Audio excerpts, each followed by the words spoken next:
Hey everybody, this is David at BarnYard Bees. How can you tell when you're getting close to dearth?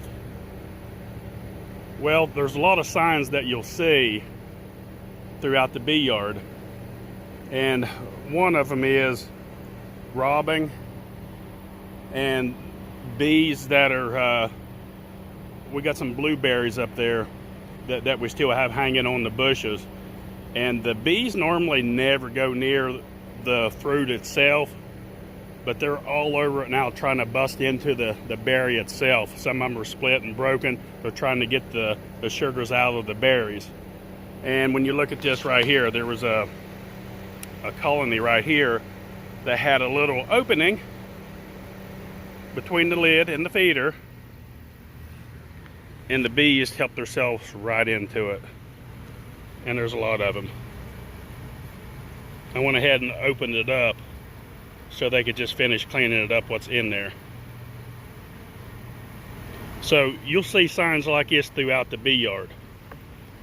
And you could even, if you want to, you can put a little bit of sugar water, a little bit of honey out on top of a hive. And normally within a flow, the bees will pay little attention to it. But I can look out through here, some of these empty boxes that I got, and the bees are snooping around these boxes. Like I got a section right over there that has nothing in it.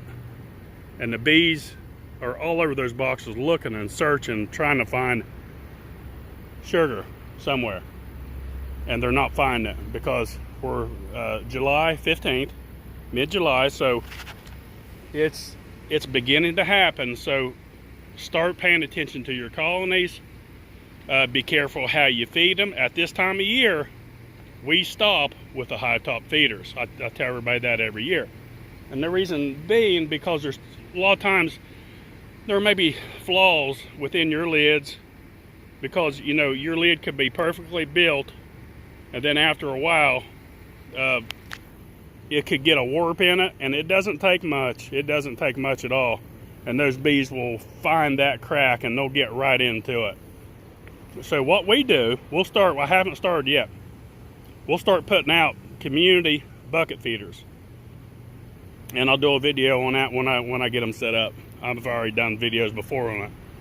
A lot of people disagree with community bucket feeders, saying that they cause disease and all this stuff. Man, I just don't buy into all that stuff. I don't buy into that because, like I said before, when you're talking about bees foraging and feeding, these bees go on a 2-3 mile radius. And when dearth's occurring, they will turn over every pop can, every little spilled piece of syrup, a dumpster, and they will congregate and collect in those areas. And if there's a big spill somewhere in a local McDonald's dumpster, they're going to tear it up. Well, right there's your local feeder that you said that's going to cause diseases. Well, in my thinking, this is how I think, you're better off keeping them in your own yard and letting them feed. And yeah, you will attract a few neighbors' bees maybe, perhaps, but still, in my head, that's better. They're going to congregate somewhere. These bees will find sugar. They will go out, like I said, and turn over. They'll find dumpsters, milkshakes spilled on the ground, somebody's barbecue. They will find it and they will congregate just like they are right here. It doesn't make sense when people say that. It really doesn't. It's not logical whatsoever. So just want to put that little video out there. You need to start watching out. Watch your bees. It's that time of year.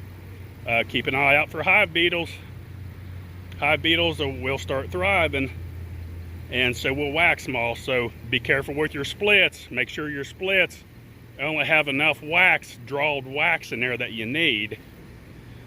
Any extra wax, put it to the side somewhere in the open where wax moths won't touch it. Wax moths won't touch if you stack wax outside the colony temporarily, where you can use it in a couple of days. They won't. The wax moths, hive beetles, and stuff like that won't bother it. They like being in the dark.